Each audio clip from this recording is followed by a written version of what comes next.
Welcome to the Political Bridge. I'm Ada, your host.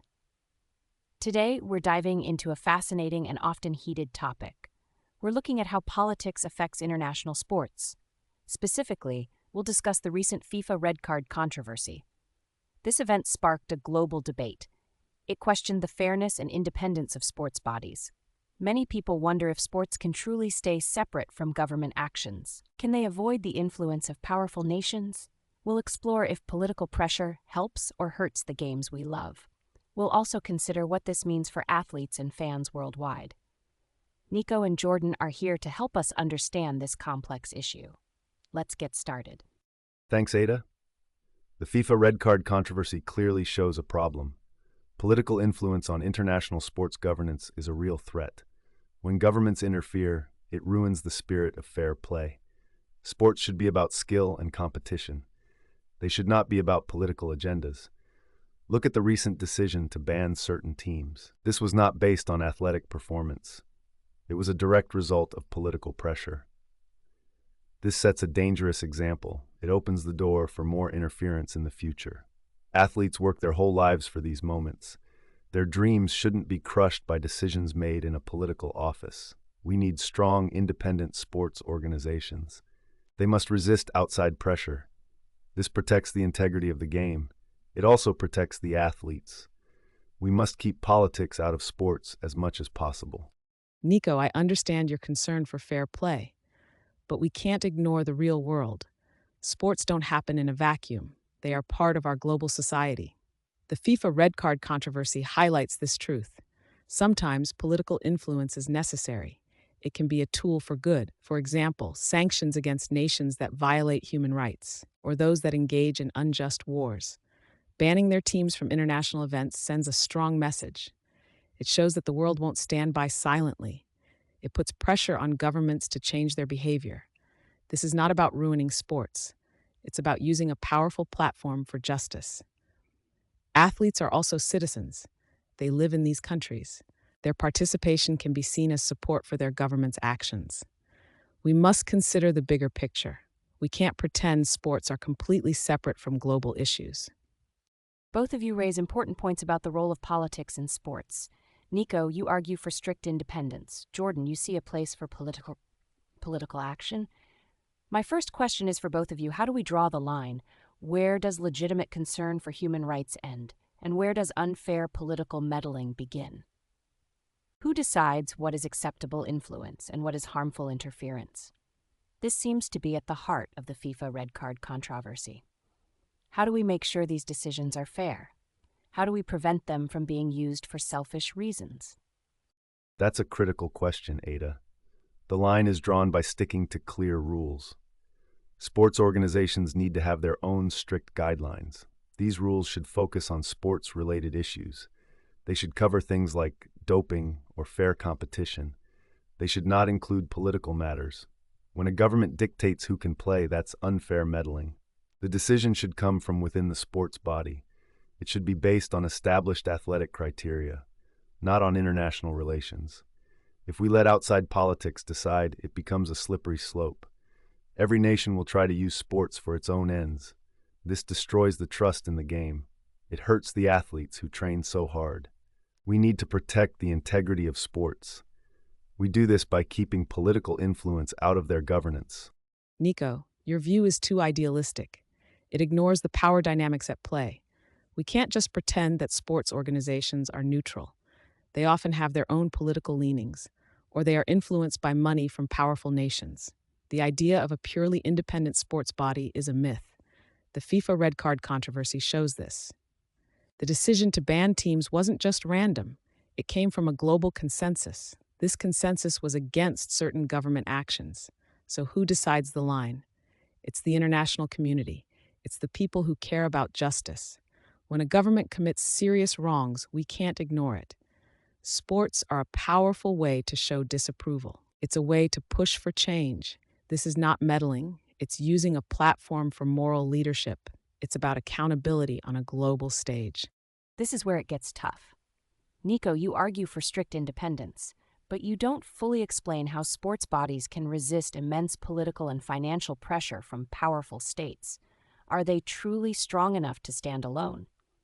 Jordan, you advocate for using sports as a tool for justice, yet you don't address the risk of hypocrisy. What if one nation's actions are condemned, but another's are ignored? This often happens due to economic ties or political alliances. Who ensures consistency and fairness in these political interventions? Both of you need to defend these specific vulnerabilities in your arguments. Ada, you've hit on a key challenge. It's true that sports bodies face pressure, but their strength comes from their mission. Their mission is to uphold fair play for all. They must build strong internal governance structures. These structures need to be transparent. They need to be resistant to outside money and influence. This means clear rules for funding. It means independent ethics committees. It means choosing leaders who prioritize sports over politics. We've seen examples where organizations have stood firm. It's not easy, but it's essential for their credibility. If they bend to every political wind, they lose public trust. This is what the FIFA Red Card Controversy is about. It's about protecting the core values of sports. We need to empower these organizations to say no to political demands. Ada, you're right to point out the risk of hypocrisy. It's a real concern. But it doesn't mean we should do nothing. The goal isn't perfect consistency overnight. The goal is progress. We start by taking action where there's clear international consensus. The FIFA Red Card Controversy was one such moment. It brought together many nations. They agreed that certain actions were unacceptable. As for who ensures fairness, it's a constant process. It involves civil society groups. It involves media scrutiny. It involves public pressure. It's not one single body. It's a collective effort to hold powerful nations accountable. We must keep pushing for justice. We must use all tools available, including sports. We can't let the perfect be the enemy of the good in these situations.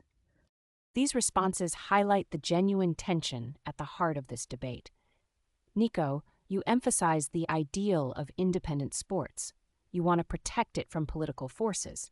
Jordan, you stress the moral imperative. You see sports as a platform for global justice. The challenge for both sides is immense. It's about how to navigate a world where politics and sports are deeply intertwined. How do we ensure fairness and integrity? How do we uphold values without falling into bias? These are not easy questions. Ada, the core issue remains the integrity of sports. When we allow political influence, we damage that integrity. It creates a system where rules can change based on who is in power. This hurts athletes. It hurts fans. It turns sports into another political battleground. We need to strengthen the independence of international sports governance. This means clear, non-political criteria for participation. It means strong leadership that resists external pressure. The FIFA Red Card Controversy showed us the dangers. It showed how easily politics can overshadow athletic achievement.